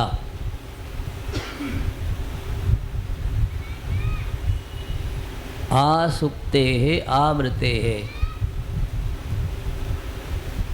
जब तक निद्रा नहीं आती है ना, जगने के बाद प्रातःकाल ब्राह्म मुहूर्त में जब हम जग जाते हैं और रात्रि में सुषुप्ति तक पहुँचते हैं और जब जन्म हुआ और अंत में जो होना है सो, लेकिन जितना भी समय हमारे पास है उस सारे समय का सदुपयोग, काल का सदुपयोग वेदांत चिंतन में करना चाहिए। आसुप्ते है आमृते है कालम नयेत वेदांत चिंतया। वेदांत का चिंतन भी एक साधना है ना। सभी क्षेत्रों में साधना का महत्व होता है, वैसे वेदांत के क्षेत्र में भी साधना की बड़ी महिमा है ना। तपोभि क्षीण पापानां शांतानां वीतरागिनां मुमुक्षूणाम अपेक्षोऽयम् आत्मबोधो विधीयते। स्वामी जी महाराज ने सवेरे बताया था, है ना। तपोभि क्षीण पापानां ना विरतो दुश्चरितात्। एक वृत्ति बनानी है, बड़ा सरल काम है, लेकिन वृत्ति बनाने के लिए जो और साधनाएं है उसका भी महत्व है। अभी तप की चर्चा आप श्रवण कर रहे थे। संयम भगवान ने भी गीता के अंदर बताया है कि यज्ञोदानम तपश्चैव पावनानि मनीखिनाम। यज्ञ है, दान है और तप है, इसकी बड़ी महिमा बताई। तपस्वाध्याय ईश्वर प्रणिधानानि क्रिया योग। पतंजलि जी महाराज भी कहते कि तप है ना, और स्वाध्याय और ईश्वर की आराधना, ईश्वर प्रणिधान, इसका बड़ा महत्व बताया गया है ना। और उसी प्रकार वेदानुवचनेन यज्ञेन दानेन तपसा अनाशकेन। यज्ञ है, दान है और तप है, यह ब्रह्म चिंतन की योग्यता के लिए बड़ा आवश्यक है। बड़ी सुंदर चर्चा महाराज जी ने सुनाई है ना। केवल भोजन न करना ये तप नहीं है। तो जिह्वा है, नेत्र है, श्रोत्र है, वाणी है, हस्त चरणादि है, संयम की आवश्यकता होती है, उसी का नाम तप है। तप से ब्रह्मचिंतन की योग्यता आती है, पाप क्षीण हो जाते हैं। इसलिए शम दम उपरति तितिक्षा का भी महत्व है ना। शम दम उपरति तितिक्षा, श्रद्धा और समाधान। तो जाकर के विवेक वैराग्य की बात है तो ब्रह्मचिंतन का मनुष्य के जीवन में बड़ा महत्व है। लेकिन वहाँ तक पहुँचने के लिए बड़ी साधना करनी पड़ती है। साधना का महत्व साधकों के लिए विशेष होता है। बोलो सच्चिदानंद भगवान की जय।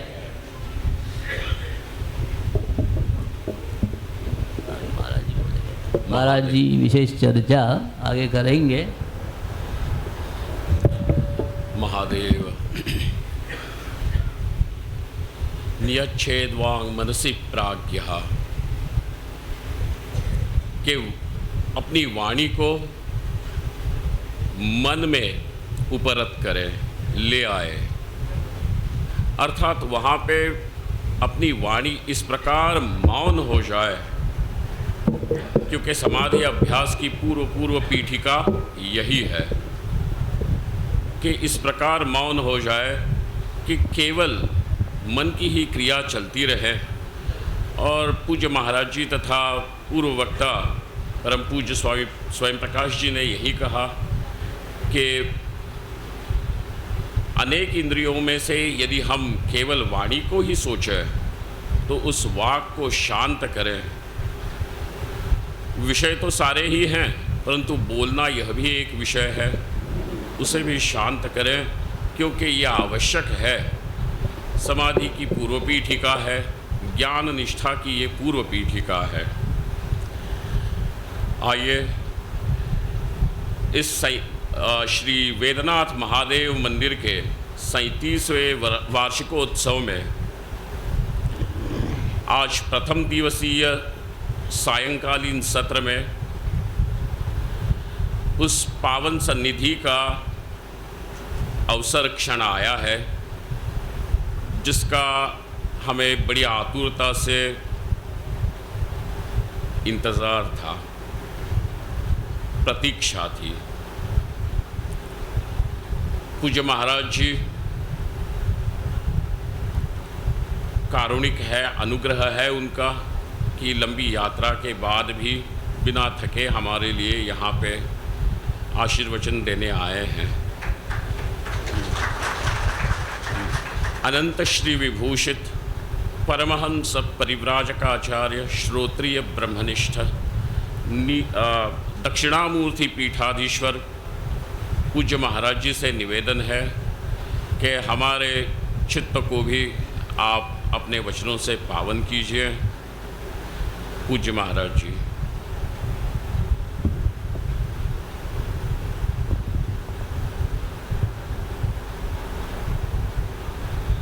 ओम भद्रन्नो अपिवातय मनः। ओम शांति शांति शांति।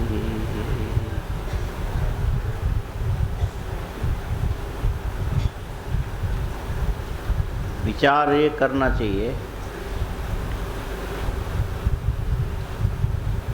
ये दुनिया को किसने बनाया?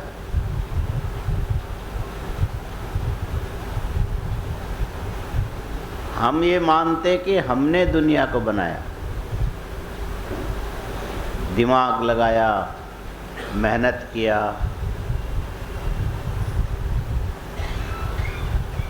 और ये सारे संसार का विकास हमने किया ऐसा हम मानते हैं। लेकिन सही ढंग से विचार करोगे तो ये मान्यता ही भ्रम है। संसार को बनाने वाले हम लोग नहीं हैं, बनाने वाले भगवान हैं, बनाने वाला ब्रह्म है। और जिसने बनाया वो नहीं दिखता है, जो बन गया वो दिखता है। जिसने बनाया वो नहीं दिखता है, बन गया वो दिखता है।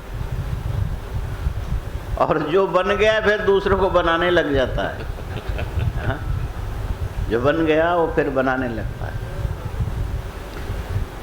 अब ये कारण पर विचार करो तो ये फूल है, हमारे हाथ में फूल है। ये कहाँ से बना? तो ये पौधे से बना। सवाल है कि पौधा कहाँ से आया? तो बीज में से आया। बीज कहाँ से आया? तो कहना पड़ेगा बीज भूमि के अंदर से अंकुरित होकर के निकला, ये पृथ्वी से आया। और ऐसे देखो तो सारी दुनिया पृथ्वी के अंदर से ऐसे निकलते हैं। सवाल है कि पृथ्वी भी तो आखिरी है। 37 साल हो गए, तो 37 साल पहले ये जमीन रही होगी खाली, और ये सब तो आदमी ने बनाया। तो ये जो जमीन के विकास करने वाले हम हैं, ऐसा जो हम मानते हैं, ये भी हमारा भ्रम है। जमीन था तब ना आपने बनाया, यदि नहीं होती तो कहाँ से बनाते? तो जमीन को किसने बनाया? तो कहना पड़ेगा जमीन को बनाया जल ने। जमीन को, भूमि को, पृथ्वी को जल ने बनाया। अशोक विहार में बाल्टी में पानी भर के रख लो और घर में ताला बंद करके हरिद्वार यात्रा के लिए निकल जाओ। मन में आया चलो वहां से बद्री केदार हो आते हैं। चारों धाम घूमते घूमते मन में आया कि चलो इधर अब तो लद्दाख भी चले जाते हैं। 2 महीने के बाद लौट करके आए तो जो बाल्टी में पानी भर के रखा था वो पानी धीरे धीरे धीरे धीरे धीरे भाप बन के उड़ता गया। बाल्टी के चारों ओर सफेद सफेद कुछ जम गया। ये क्या चीज है? बोले पानी का मल है। वैसे ही पहले पूरा चराचर जगत जलमय था। जल के अंदर का मल एकत्र होता गया होता गया होता गया। लंबे समय के बाद ये पृथ्वी बन गई। अब सवाल है कि ये जल को किसने बनाया जी? जल कहाँ से आया? वैसे तो देखो पंखे चल रहे हैं, यहीं पर ये भी हालत थी पहले। पावर कम, पंखे कम घूमते थे, पसीने आते थे यहीं पर, वो भी हम लोगों ने देखा है। बाद में पंखे बढ़ गए, कूलर बढ़ गए। जब जोर से गर्मी पड़ने लग जाए तो सबसे पहला काम ये होता है कि आपके सिर के ऊपर पसीने आते हैं। गर्मी का मतलब होता है तेज प्रकाश, अग्नि, सूर्य, चंद्रमा, ये सब तेज है। और ये तेज के अधिकता से आपके शरीर के अंदर जिस ढंग से पसीने आते, इससे ये सिद्ध होता है कि तेज से जल की सृष्टि हुई है। अब सवाल है कि जल कहाँ से आया भाई? अब तो दिल्ली में तो दिखाई नहीं देगा, लेकिन बाहर गांव में कहीं जाओ, खटिया बिछा के सो जाओ,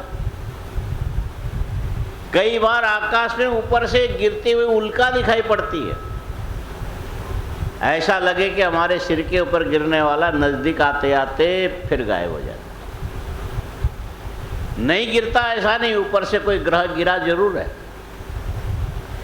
वायुमंडल के अंदर आते समय जो तेज से घर्षण करता हुआ चला आता तो नीचे आने से पहले ही ये जल करके राख होके हवा में उड़ जाता है। इसका अर्थ ये है कि ये जितने भी तेज है हवा के घर्षण के अंदर से उत्पन्न होता है। आदमी जब तक जिंदा है तब तक फोटो लेने लायक रहता है। फोटो किसका लेते हो, जिंदे का लेते हो कि भले ही ले लो लेकिन उसमें कोई दम नहीं रहता है। जब तक श्वासें चलती रहेगी तब तक आपके चेहरे में चमक होगी। जहां ये श्वासें रुक गई इसके बाद ये चमक खत्म।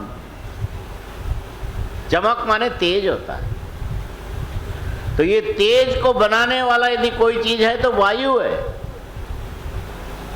अब सवाल है वायु में रूप तो है नहीं, दिखाई नहीं देता।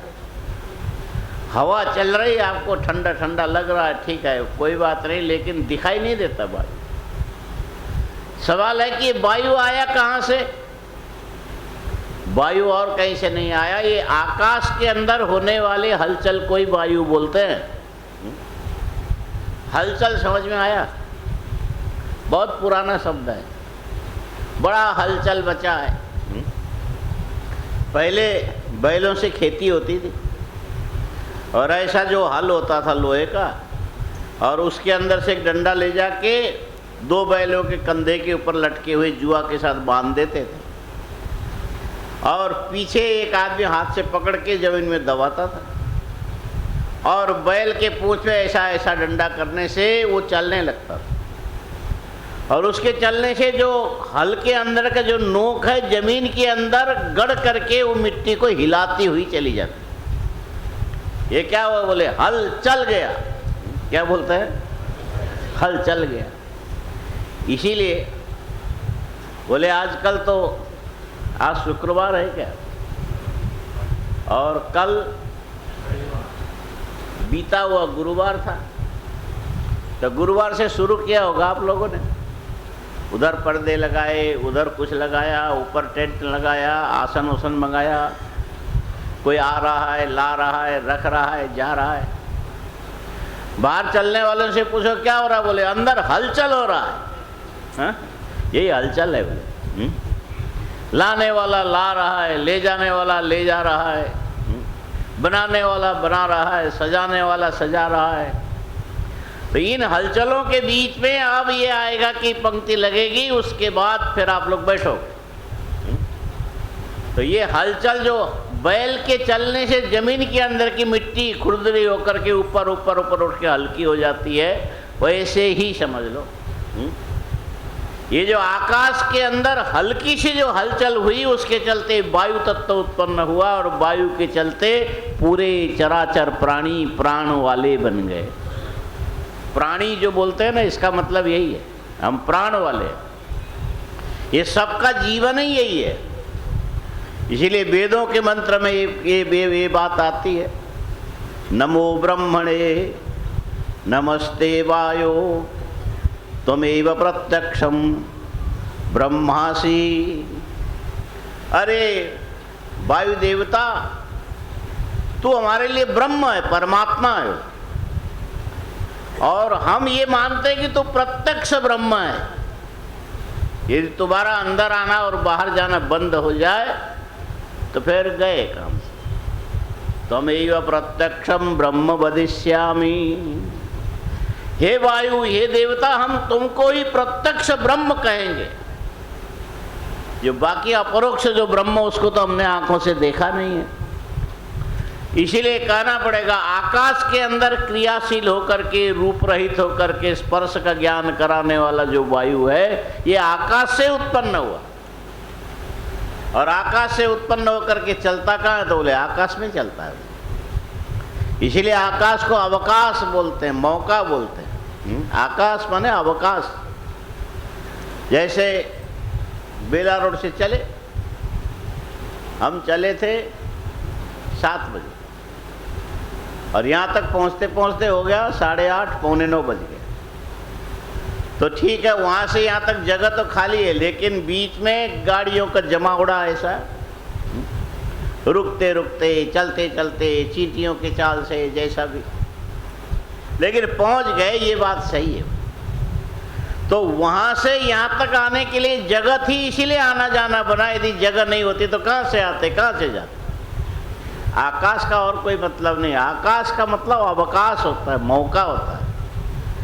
परमात्मा ने आकाश बन करके आपको मौका दिया। आप पता नहीं किस लोक में घूमते रहे, उसके बाद बादल में आए, बादल से पानी बने, पानी से जमीन में बरसे, और बरसने के बाद फिर अन्न बन करके निकले हुए होने के कारण हर आदमी की आदत होती है कि कहीं ना कहीं बरसने का मन करता है उसको। हाँ? आदमी को दूसरों के ऊपर बरसने का मन करता। ये आया ही इसी ढंग से, और ये बना इसीलिए कि ये आपके लिए मौका है, अवसर है।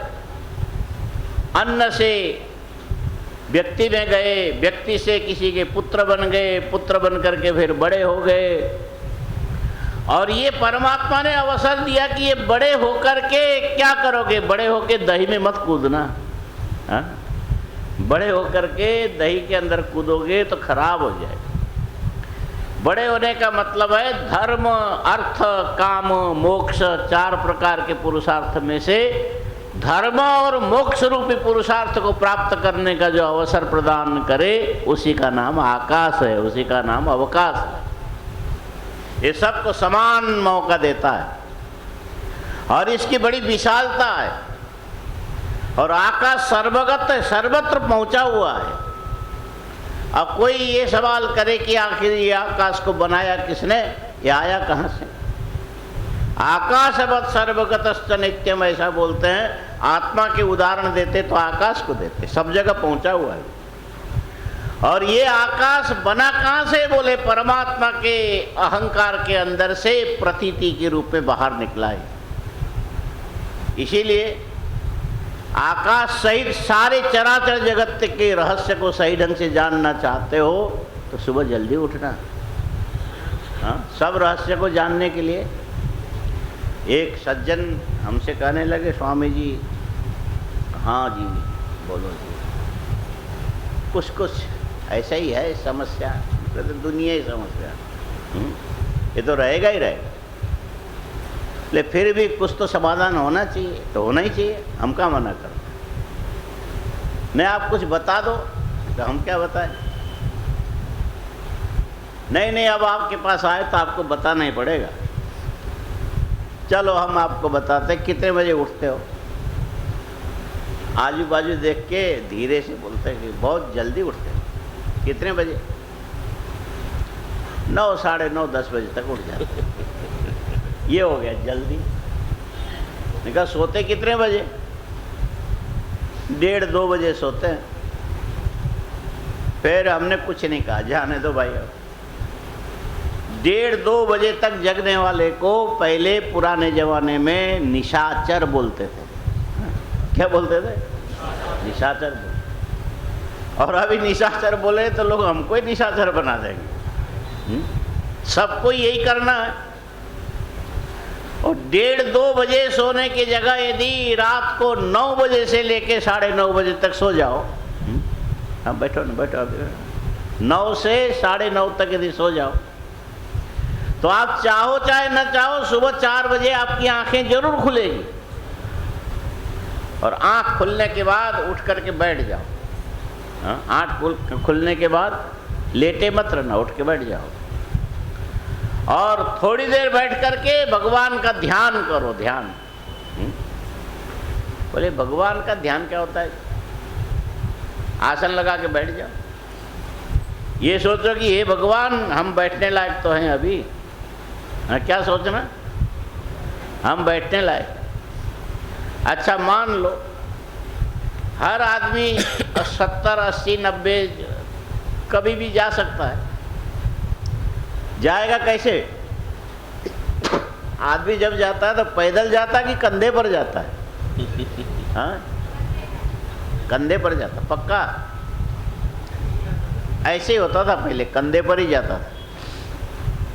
एक बड़ा सेठ था, बहुत पैसे थे उसके पास, एक ही लड़का था, लेकिन कंजूस बहुत। पाई पाई के लिए मर जाए हो। लड़के को उसने कुछ भी खर्चा करने नहीं। एक दिन लेटे लेटे चला गया, मैंने शरीर छोड़ दिया। बेटा तो बड़ा खुश हुआ, चलो गया, बड़ा अच्छा हुआ। अब उसने क्या किया, और किसी को बुलाया नहीं, पहले उसकी चाबी अमुक अमुक सब ले करके अपने कब्जे में सब माल कर लिया, और नगर पालिका से एक गाड़ी मंगा करके उसमें वो ट्रेचर में लगा के ऐसा अंदर कर दिया। नीचे पहिए लगे थे गोल गोल, और वो गाड़ी जरा ढलान में खड़ी थी, और जैसे अंदर ढकेला तो वो गाड़ी के जो अंदर जाके दीवार से टकराया, फड़ाक टकराया तो वो तो जिंदा हो गया। बड़ा गजब हो गया, उठ के खड़ा हो गया और देखने लगा, मेरे लिए ये कूड़ा उठाने वाली गाड़ी। बाहर आ, बोले निकल घर से, ये तेरे दादा की कमाई नहीं है, मेरी एक एक ईंटें मेरी जोड़ी हुई। हाथ जोड़ के कहने लगा, पिताजी माफ करो, अब की बार ऐसा नहीं होगा, एक मौका और दे दो, इतने लोगों को मैं बुला लूंगा, आपको ऐसे गंदी गाड़ी के अंदर जाना ही नहीं पड़ेगा। सब लोग कंधे पर उठा के, पहले कंधे पर उठा के ले जाने की परंपरा थी, कंधा देना चाहिए, और कंधा दे करके उसको ले जाते समय एक एक कदम जो चलते हैं ना, इसको यज्ञ बोलते हैं। हाँ, इसको क्या बोलते हैं? यज्ञ। और वही भाषा तब से लेके आज तक चली आ रही है। क्या है? बोले अंत्येष्टि है। इष्टि माने यज्ञ होता है, अंतिम यज्ञ है। ये हमारा पूरा का पूरा जीवन यज्ञ था। इस यज्ञ के अंतिम पूर्णाहुति ये है कि अब उसके जो प्रतिनिधि जो पुत्र है अपने कंधे के ऊपर ले जा करके अग्नि में आहुति के लिए ले जा रहा है। तो आदमी जाता कैसे जाता है? हाँ, कैसे जाता है बोलो? हाँ, जाना तो कंधे पर चाहिए, पर आजकल साधन बन गया, सब वाहिनी आ गया, ठीक है, वो वहाँ पहुँचा देता है और आप लोग अपने अपने गाड़ी से चले जाते हैं। आजकल तो हमने सुना स्मशान में भी चाय की दुकानें हैं। तुम लोग उधर काम करो, हम इधर चाय नाश्ता करते हैं। पहले तो पूरे गांव में घड़े के अंदर भरा हुआ पानी भी फेंक दिया करते थे। इसको आशौच बोलते हैं कि किसी के शरीर छूटने के बाद रखा हुआ पानी भी अपवित्र होता है, उसको गिरा देना चाहिए। और कहीं 3 दिन, कहीं 4 दिन, कहीं 10 दिन, कहीं 11 दिन, और इतने दिन पूरे होने के बाद फिर आशोच समाप्त होता है। उसके बाद हवन इत्यादि करके शुद्ध होते हैं। और ये समझो कि जो जाएगा तो पैदल नहीं जाएगा, पैदल जाता है। यदि जाता तो आप लोग सीधे बोलते, पिताजी आप चलिए, हम लकड़ी उकड़ी लेके आते हैं। वो नहीं जाएगा। ये तो जब तक शरीर के अंदर प्राण है तभी तक आपके अंदर गति है। प्राण निकल गया तो ये शरीर पड़ा रहा, मिट्टी बन गया। तभी तो लोग कहते हैं अपनी मिट्टी क्यों खराब करते हो। अच्छा, अब उसको उठाना पड़ता, अपने आप उठ के नहीं जाएगा। उठाओगे तो वजन तो रहेगा ना। कोई 60 किलो का होगा, कोई 70 का होगा, कोई 80 का होगा। कई लोगों को तो 4 आदमी से कम से उठता ही नहीं वो। हाँ? 120 किलो होगा तो कैसे उठेगा? ऐसा लगता है। अच्छा, अब सवाल है कि इतने 120 किलो वजन का जो आदमी था जब जिंदा था तब तक चलता फिरता था कि कैसा था? अब यही कल्पना करो, प्रातःकाल उठ करके बैठ के जब ध्यान लगाने लगो तो भगवान को कहना, हे महाराज आप तो दिखते नहीं हो, लेकिन यदि अंदर से निकल गया तो समझ लो कि हमको उठाने के लिए 4 आदमी चाहिए। 4 आदमी उठाने में जिसके श्वासें फूलती है वो आदमी, एक ही आदमी खट से उठ करके खड़ा हो जाता है, बाथरूम में चला जाता है, नहा लेता है, कपड़ा बदलता है। तो बैठते समय ध्यान यही करना चाहिए कि कौन सी ऐसी ताकत है कि जो इतने 60, 70, 80 किलो की चीज को जैसा चाहे वैसे उठा के ऐसा रखने वाला है। उस चीज का ध्यान हृदय के अंदर करना चाहिए। वहाँ विचार करोगे तो परमात्मा का बोध हो जाएगा। ये 1 दिन 2 दिन ये वजन उठाते हैं ऐसा नहीं है। जब से चलना सीखे तब से लेकर के जब तक गिर नहीं जाओगे तब तक इतना वजन बड़े आराम से जिसने उठाया, 1 दिन भी थका नहीं, 1 दिन भी परेशान नहीं हुआ, वो शक्ति किसकी है? परमात्मा की शक्ति। उसका ध्यान प्रातः काल उठ करके करना चाहिए। अब आप उठोगे 9:30 बजे तो क्या ध्यान करोगे? 9:30 बजे उठते ही ख्याल आएगा दूध आया कि नहीं, चाय वाले ने चाय बनाया कि नहीं, और उसके साथ नाश्ता भी होना चाहिए। बहुत से लोग तो ऐसे कि पहले हमको पेट भर के खिलाओ उसके बाद फिर हम बाथरूम में जाएंगे, उससे पहले प्रेशर ही नहीं बनता। आदत बनाने की जरूरत है। जल्दी उठोगे, बैठ करके परमात्मा का ध्यान करोगे, चिंतन करोगे, तो उसमें पहले शरीर का ख्याल आएगा। पहले ध्यान किसका आएगा? शरीर का ख्याल आएगा। और शरीर में ये विचार करो कि ये शरीर दिखने वाला है और दिखे बिना शक्ति के रूप में काम करने वाला, इसके अंदर प्राण है। लेकिन प्राण में चेतना नहीं है। चेतना देता जरूर है लेकिन स्वयं चैतन्य नहीं है। और इस प्राण के चलने से इंद्रियों में तेज उत्पन्न होता है और इन इंद्रियों के तेज से सारी दुनिया का हमको ज्ञान होता है। और ये सब ज्ञान, क्रिया, इच्छा इत्यादि जितने भी हमारे जीवन की विशिष्ट चीजें हैं, ये हमारे अंदर ही विद्यमान है। उसको ध्यान करना चाहिए कि हे परमात्मा, ये सारा तेज आपके द्वारा बनाया गया है, हमें उपयोग करने के लिए आपने दिया है।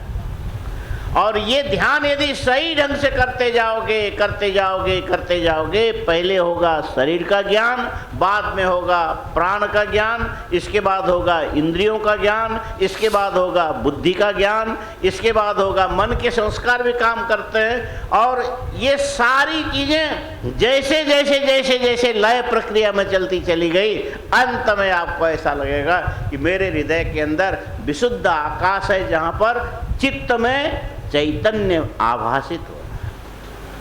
उसी चैतन्य के चलते प्राण है, उसी के चलते इंद्रियां हैं, उसी के चलते गति है, उसी के चलते बुद्धि है। और ये सारी चीजें हृदय रूपी आकाश के अंदर विद्यमान रहने वाला जो चैतन्य तत्व है, उसके चलते उस चैतन्य में यदि स्थित रहो, उस समय आपके ज्ञान के परिचित्ति की जो सीमा है समाप्त हो जाए। जब आँख खोल करके देखते तो इतने दूर तक दृष्टि जाएगी, जब चलोगे तो इतनी दूर तक जाके थक जाओगे। लेकिन केवल मैं चैतन्य आत्मस्वरूप हूँ, इस स्थिति में जब बैठ करके ध्यान में मग्न रहोगे, उस समय आपकी सारी सीमाएं समाप्त हो जाएगी। उस समय पहले तो ऐसा लगेगा कि ये अहम, ये मैं हूँ, और बाद में वो मैं अपना हृदय के रूपी आकाश के अंदर खम ब्रह्मेत्युपासीत कम ब्रह्मेत्युपासीत यदेव कम तदेव खम, माने हृदयाकाश में प्रतीत होने वाला जो विशुद्ध सुख है, ये सीमा रहित आनंद है। यो वै भूमा तत्सुखम नाल्पे सुखमस्ति। ऐसे ब्रह्म तत्व का प्रातः काल उठ करके ध्यान करना चाहिए। क्या करना चाहिए? ध्यान करना चाहिए।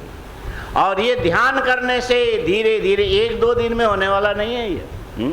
शत दीर्घ काल नैर्यंतर ये सत्कार आसेवितो तो दृढ़ भूमि, लंबे समय तक करते चले जाओगे, तब एक दिन ये बोध होने लगेगा कि आखिर ये आकाश कहाँ से आया, और ये वायु कहाँ से आया, ये तेज कहाँ से आया, ये जल कहाँ से आया, पृथ्वी कहाँ से बन गई, और अन्न कहाँ से आया, और अन्न से मनुष्य कैसे पैदा हो गए, और मनुष्य के अंदर एक ज्ञान का विकास कैसे हुआ। ये सब जब बार बार चिंतन करते, ध्यान करते, देखते देखते देखते आपको ऐसा मालूम पड़ेगा ये मेरे अहं के अंदर से आकाश उत्पन्न हुआ, आकाश से वायु, वायु से तेज, तेज से जल, जल से पृथ्वी, पृथ्वी से अन्न, और अन्न से सारे प्राणी उत्पन्न हुए। इस प्रकार अंत में ये विचार करके चले कि किसने बनाया, तो ये कहना पड़ेगा जन्माद्यस्य यतोन्नयादितरत। जगत का प्रारंभ परमात्मा से हुआ। जब जगत का प्रारंभ परमात्मा से हुआ, और परमात्मा से प्रारंभ होकर के ये जगत अलग और परमात्मा अलग ऐसा कभी नहीं हुआ। परमात्मा से उत्पन्न हो करके परमात्मा के अंदर ही विद्यमान है, उससे बाहर नहीं। और परमात्मा से उत्पन्न हो करके ये सारा चराचर जगत परमात्मा में कैसे है ये बताने का अब समय नहीं है। समय गया, बताने के सारे समय धीरे धीरे धीरे जा रहा है।